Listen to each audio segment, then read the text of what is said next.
Chapter 12. Oura woke first out of his teammates. He sat up and gasped for air. His body still burned from the psychonova. His muscles screamed in pain and he was barely able to keep himself from passing out again. He carefully looked around. Team Kokonan were knocked out, as were his teammates still. Oura sighed. What if the beast wakes up again? Nikia could honestly and truly be gone. Wouldn't that just be great? He managed to get himself to his feet, barely. I need to get out of here, but I'm not going to get very far. Felissa and Kikorio were fairly close to him. He looked down at them and frowned. They're dead meat if he catches them. Despite his better judgment telling him not to, he took Felissa in one arm and Kikorio in the other. He surprised himself he was able to do this in the state that he was in. Perhaps he was still running on pure adrenaline from earlier. He made it 1 pace, 2, 3. He made it to behind the trees he was hiding with before. That was as far as his exhausted body could take him. He was about to place his teammates on the ground near him, but he thought it was too close. The beast will smell me before he smells them. They have my scent on them, but it won't nearly be that strong, he thought. He took a couple more paces and sat them both against trees. He put Kikorio down first and Felissa after. He got a small distance between them before he collapsed onto the ground. Is that enough? Don't go dying on me. I hope I don't die either.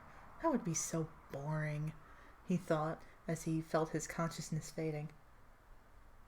Later, Team Searchlights, after finally having arrived home, were getting some well-earned relaxation. Still, there was a sense of unease. They were worried about Team Kokonan. Maybe we should tell someone, Sandra said. What if something happened? But wouldn't that get Aura's team disbanded? Nikia doesn't want that, Lampere said. Laura shrugged. I don't see why not. If he's that much of a problem, he shouldn't be able to do whatever he wants. I don't know. I don't want to make him mad, Lampere said. Or sad. Or smad. I think I want to tell Xiaomai, Sandra said. Maybe she can do something? I don't know. You should, Laura said, getting up from the couch. I'll get started on dinner while you're gone, but if you're not back by the time it's done, I can't promise you I'll leave you anything. Lampere laughed, thinking she was kidding. Sandra assumed that she was being dead serious. Sure, we'll be back really quick. Lampere stood up. Let's get going, Sandra. Sandra nodded and stood up too. The two then left the house together to go to the Mizatown base. The two entered the base, and as they expected, Xiaomai was still working high up in the air, sorting mail around. Xiaomai? Sandra softly called out to her. She was turned around and looked down at the duo. She smiled at first, happy to see them, but then confusion crossed her face. She flew down to them and said, Hello, Sandra Lampere. Where's Laura, and where's Team Kokonan? That's the problem, Sandra said. I mean, I know where they are, but they might be in trouble. Laura's not, though. She's at home, Lampere said. Selma shook her head, trying to understand what they were saying. What? Start over. Did something happen? Yeah, we got attacked, Lampere said. But we can't tell you by who. Nikia wanted that. It took her a moment of thought, but she soon realized what they meant. What? Good Lord, Ugh!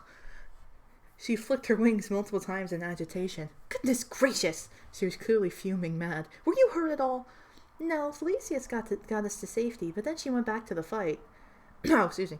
No, Felicia got us to safety, but then she went back to the fight. Obviously, they have no way to update us, but we're worried, Sandra said.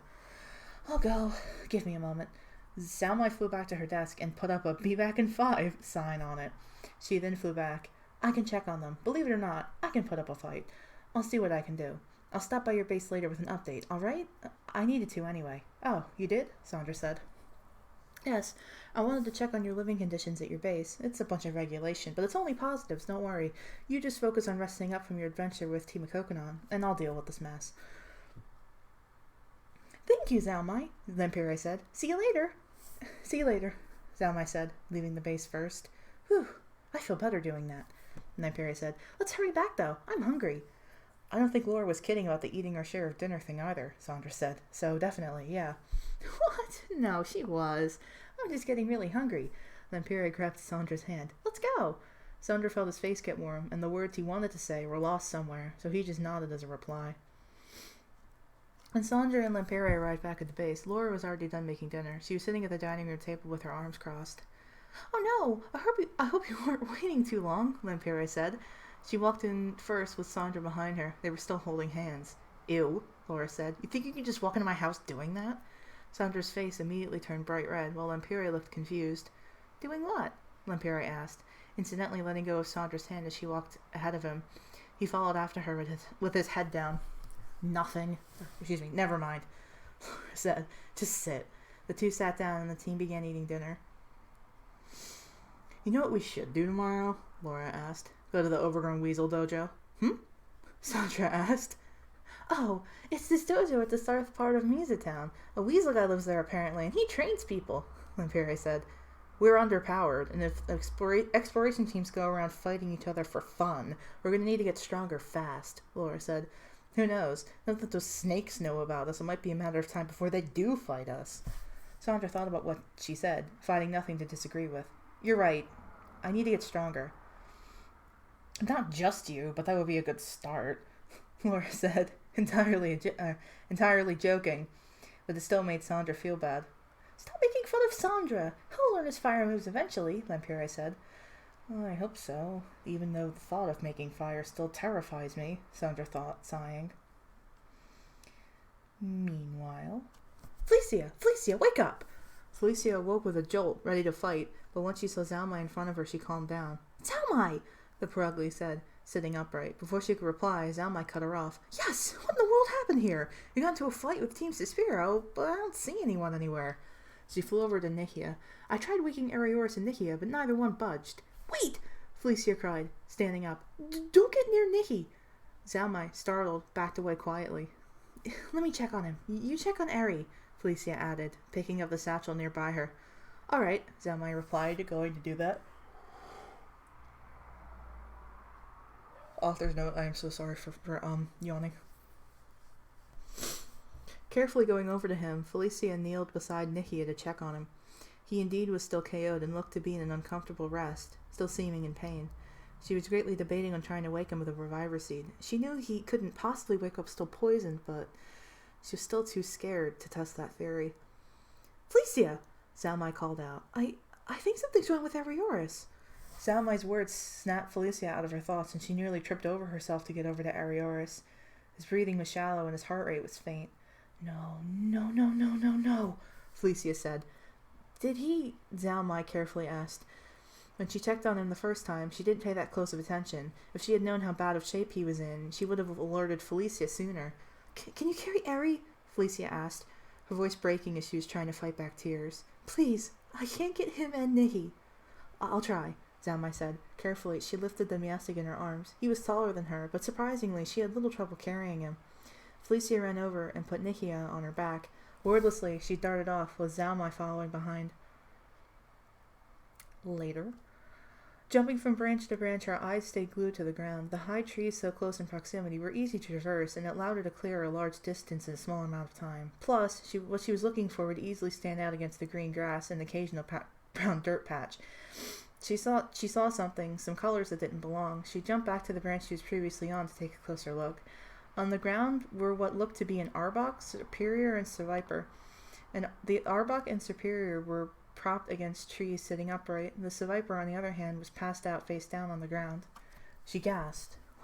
What's going on here? Carefully, she climbed down the tree and inspected the team. They were all breathing, thankfully, so they were just knocked out. She reached into her bag and pulled up 3 reviver seeds. Hopefully this helps. She wasn't sure who to wake first, so she chose at random and picked the Surviper. I have a bad feeling about this one. She walked over, turned him over, and popped the reviver seed in his mouth. Sure enough, he was wide awake a moment later. What the? Aura said, sitting up. He looked up at who was nearby him. He was expecting to see Nikia, but instead was greeted with the sight of a complete stranger.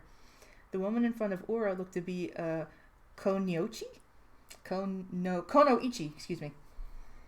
wearing the typical jacket and long pants. Her face wasn't obscured by a mask. Instead, her mouth was covered with a long pink scarf that wrapped around her neck.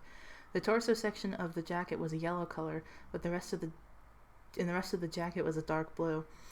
She had white forearm guards over her sleeves and similar colored shin guards. Her pants were dark blue also like her jacket, with blue star-like patterns on the outer part of her upper pant leg. Her dark blue hair was back in a ponytail, though 2 sections of her hair were a white color. She looked to be in her late 30s, early 40s. As Oura was trying to wrap his head around what was going on, the woman pulled out 2 large fans that were holstered on her back. She unfolded them and pointed them at him threateningly. The fans were yellow with 3 blue non-paper sections. Author's note, as in like the things like you fold out a fan and there's like paper in it. Like there's a section in the middle that's like a blue thing that like stores the paper, and then the other 2 are also that. So like I just had a lot of trouble kind of non-paper is a great way to describe that, but you know what I mean. I don't know the anatomy of fans, I'm sorry. Shit! Oura backed up suddenly, hurting himself in the process. What's with the fans? What are you doing up here, member of the Cispiro clan? The woman asked, looking serious. You're a little far from home. Aura's face turned bitter. This hasn't happened in a while, he said entirely to himself. Answer me, why are you bothering these Pokemon? You'd like to know, wouldn't you? He asked, standing up on unsteady legs, still sore from earlier. Why don't you take a look over there? He gestured to the clearing nearby. You'll find your answer. The Greninja woman tilted her head. Fine, but don't think I'm not keeping an eye on you. She walked into the clearing backwards, facing towards Oura the entire time, with her fan brandished. Oura rolled his eyes and went to check on his teammates. Once her eyes had landed on the scene in the clearing, she was left with even more questions. The trees all around had deep slash marks in them, but no one else was around, so she couldn't pinpoint who left the damage. Wait! She turned back, realizing she took her attention off the Seviper. She rushed back to where he was and saw him digging around in the satchel that was on the Arbok. Hey, don't steal! You're an idiot, Oura said, unaffected. They're my teammates. I'm an exploration team leader. These items are my items.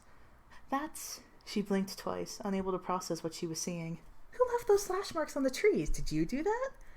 No, I thought that'd be obvious. You expect me to do that with this? He brandished his dagger to show its relatively small size, but the Greninja woman took this as a threat. Hey, put that down or I will fight you, she shouted. Oura sighed sharply.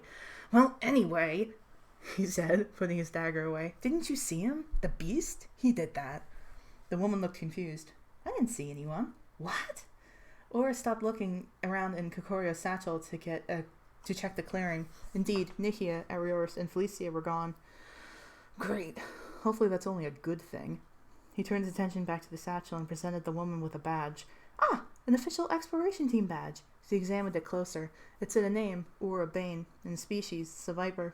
Apparently the team was formed about 3 years ago. Oura Bane? She asked for confirmation. Uh-huh. And what about you? What's your story? Oura asked, putting the badge away. Let me see the other ones. For your teammates. Oura sighed loudly and pulled out the other 2 badges. The first one presented said Kokorio Blight, and the species was listed as an Arbok. The second one was presented also, but Oura kept his thumb over the last name, so it read as Velissa being the name and Superior being the species. Why are you covering the last name? She asked. It's none of your business, Oura said. Just trust me on this. He grinned, putting the badges away. We're all just a team doing our worst. Fine, I guess I'll trust you, she said. Since you're interrogating me, let's get to know each other a little better. I did ask what your name was earlier, after all. Idari, the woman said proudly. She holstered her fans again, not foreseeing any potential harm coming from Oura anymore. I'm a captain in the Cremino Lake Guard. Far from home, too, aren't you? Oura said mockingly. I'm looking for someone, she said, embarrassed. Good luck with that, he shrugged. You didn't let me finish, Idari exclaimed, pouting. I'm looking for my daughter. Oura took a good look at her for a second, and then shrugged again. I haven't seen any Froakie, or Frogadier. Sorry. She's not a Froakie, she began, though was cut off. Look, I want to get my team out of here. Can you just get going? Oura asked, his minuscule patience being run thin. Fine, but first, Idari said, then tapped on Aura's shoulder. He turned to her. Open out your hand, she said. Sure. He did as he was told and opened out his hand. Idari dropped 2 reviver seeds onto his palm. Oh, Oura said. He didn't know what else to say, so he was silent for a moment before saying, thanks. I guess. Be careful out there, Idari said, turning to leave. I guess you can tell me about your kid, Oura said. Oh, my daughter. She's a Squirtle. She's shiny. Her name is Lampere. She carries a large green shield on her back. Her father gave it to her. Please, If you see her, tell her that her parents are very worried about her. She needs to come home. Something about that sounded familiar, but what? Oura had no idea. Right. I'll keep a lookout, I guess. But you have to pay me if I find her. He smirked. Of course, anything, thank you. Idari bowed politely, then climbed back up a tree. Be well. She then disappeared from sight, jumping away through the trees. Yeah, you too, Oura said. Huh. A shiny Squirtle, he mused to himself before shaking his head and tending to his teammates.